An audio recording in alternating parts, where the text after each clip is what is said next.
Everyone, welcome back to my channel Raghav education anthropology UPSC. तो आज के इस वीडियो में हम डिस्कस करने वाले हैं about the primatology in anthropology. So primatology का एंथ्रोपोलॉजी में क्या रोल है, क्या फीचर्स हैं प्राइमेटोलॉजी के, और किस तरीके से प्राइमेटोलॉजी एंथ्रोपोलॉजी में एक इम्पॉर्टेंट रोल प्ले करती है, और प्राइमेट्स के फीचर्स के बारे में भी हम इस वीडियो में डिस्कस करने वाले हैं। तो अगर आपने चैनल को लाइक शेयर सब्सक्राइब नहीं किया है तो सबसे पहले जाके चैनल को लाइक शेयर सब्सक्राइब कर दीजिए जल्दी से, ताकि आपको आगे की अपडेटेड वीडियो एंथ्रोपोलॉजी ऑप्शनल से रिलेटेड मिलती रहे। पेपर 1 से रिलेटेड टॉपिक है ये एंथ्रोपोलॉजी ऑप्शनल का। तो हम डिस्कस करेंगे सबसे पहले प्राइमेटोलॉजी के बारे में कि प्राइमेटोलॉजी क्या है। Fine. So deal study of human primates. तो प्राइमेटोलॉजी में हम ह्यूमन प्राइमेट्स के बारे में स्टडी करते हैं, but anthropology is a holistic study of man. Fine. So anthropology क्या है, हम उसमें होलिस्टिक स्टडी करते हैं मैन के बारे में। और क्योंकि मैन जो है वो एक ऑर्डर है प्राइमेट्स का, इसलिए जो प्राइमेटोलॉजी है वो एंथ्रोपोलॉजी में काफ़ी इंपॉर्टेंट रोल प्ले करती है।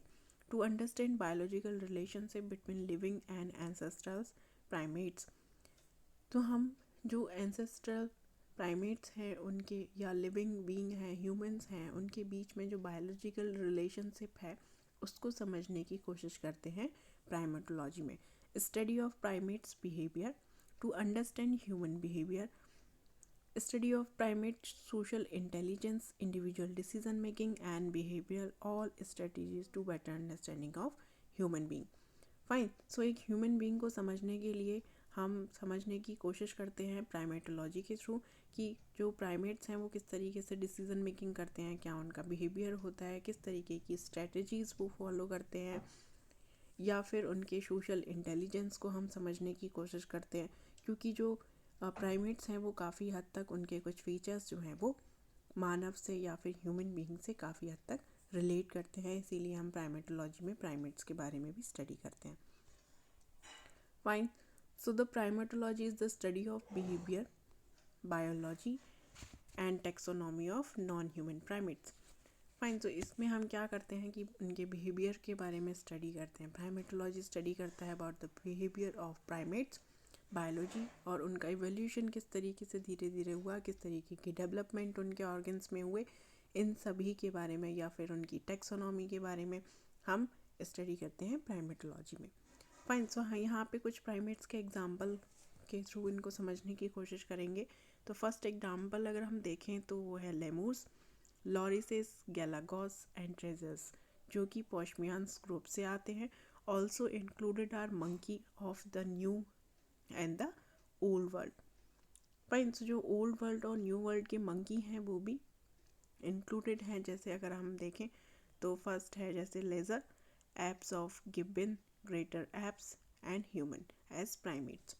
फाइन। सो प्राइमेट्स और ह्यूमन के बीच में काफ़ी बायोलॉजिकल रिलेशनशिप जो है वो मैच करती है। गिब्बन्स, ग्रेटर एप्स और लेजर्स के जो फीचर्स हैं वो काफ़ी हद तक ह्यूमन बीइंग से रिलेट करते हैं, इसीलिए हम प्राइमेटोलॉजी में भी प्राइमेट्स को समझने की कोशिश करते हैं। So biological science studying human together with their mammalian relatives. Fine. So जो उनके जो ह्यूमन या फिर प्राइमेट्स के जो ममेलियन रिलेटिव्स होते हैं, बायोलॉजिकल साइंस की स्टडी के थ्रू हम जो है उनको समझने की कोशिश करते हैं, और यही स्टडी हमारी या रिसर्च जो है वो प्राइमेटोलॉजी कहलाती है। So now we are going to discuss about some kind of features of primates. So अगर हम बात करें फीचर्स के बारे में तो प्राइमेट्स के क्या क्या फीचर्स हो सकते हैं। फर्स्ट अगर हम देखें तो मेनली ये ट्री ड्वेलिंग करते हैं, नेचर में अबोरियल होते हैं, as the result changes in almost all organ system. Fine. So इसका मतलब है कि जो प्राइमेट्स होते हैं उनका एक मेन फीचर्स है वो है ट्री ड्वेलिंग, जो कि ट्री ड्वेलिंग होता है, और अबोरियल इनका नेचर है, जिसके कारण इनके जो ऑर्गन्स है, ऑर्गन सिस्टम है, उसमें काफ़ी जो इनके ऑर्गन हैं उनमें ऑलमोस्ट चेंजेस आए हैं due to tree dwelling. Fine. So यहाँ पे कुछ जर्नल ममेलियन फीचर्स भी हैं जो प्राइमेट्स की अगर हम बात करें उनकी, तो फर्स्ट जैसे है वार्म ब्लडेड, इनका जो ब्लड होता है वो वार्म होता है। डिफरेंशिएट टीथ होते हैं जो कि 4 प्रकार के होते हैं, एंड ये कोशिश करते हैं एक्टिविटीज़ के थ्रू और जो उनके एरर हैं या ट्रायल के थ्रू लर्निंग एक्टिविटी इनकी काफ़ी, यानी कि लर्निंग कैपेसिटी इनके अंदर काफ़ी अच्छी होती है। Then ability to grasp objects, hand feet prehensile. It means कि इनका जो एबिलिटी होती है किसी भी ऑब्जेक्ट्स को ग्रास्प करने की, पकड़ने की, तो इनका जो हैंड या फिर फीट होते हैं वो प्रीहेंसाइल होते हैं नेचर में।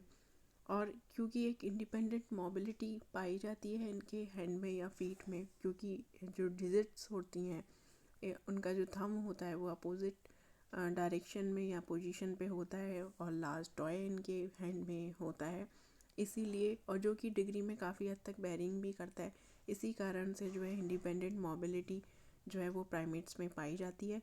और इंडिपेंडेंट मोबिलिटी के कारण इनकी जो ग्रास्पिंग एबिलिटी होती है वो काफ़ी हद तक अच्छी होती है, यानी कि ये काफ़ी हद तक चीज़ों को पकड़ने में सक्षम हो पाए हैं इस एबिलिटी के कारण।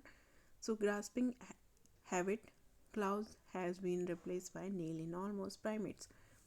सो जो इनका क्लॉ है वो ग्रास्पिंग हैबिट्स के कारण रिप्लेस हो गया धीरे धीरे, जब उन्होंने ग्रास्पिंग यानी कि ब्रांचेस, जो पेड़ की शाखाएं होती हैं उन पे उनको पकड़ना शुरू किया, चीज़ों को पकड़ना शुरू किया, तो उस तरीके से इनके जो नेल्स हैं वो रिप्लेस हो गए क्लॉ से। फाइन।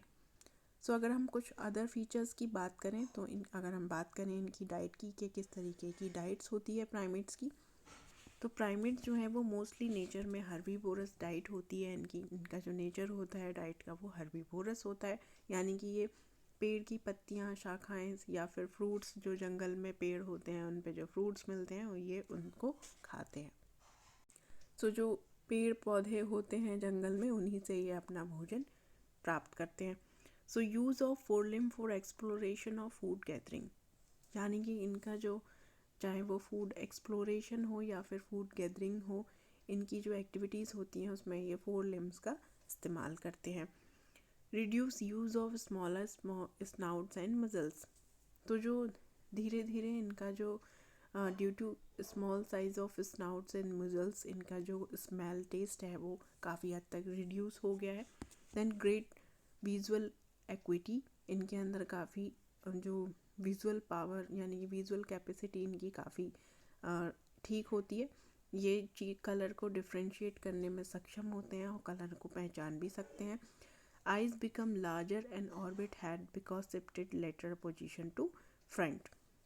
फाइन। सो इसका मतलब है कि जो इनकी आइज़ हैं वो लार्जर होती चली गई धीरे धीरे, ऑर्बिट, क्योंकि जो उनका ऑर्बिट्स थे वो शिफ्ट होते चले गए लेटरल पोजीशन पे फ्रंट की तरफ, तो इसीलिए इनकी जो आइज़ हैं उनका साइज़ बड़ा हो गया। तो ये कुछ फीचर्स थे जो अभी हमने डिस्कस किए प्राइमेट्स के बारे में, प्राइमेटोलॉजी के बारे में हमने पढ़ा इस वीडियो में।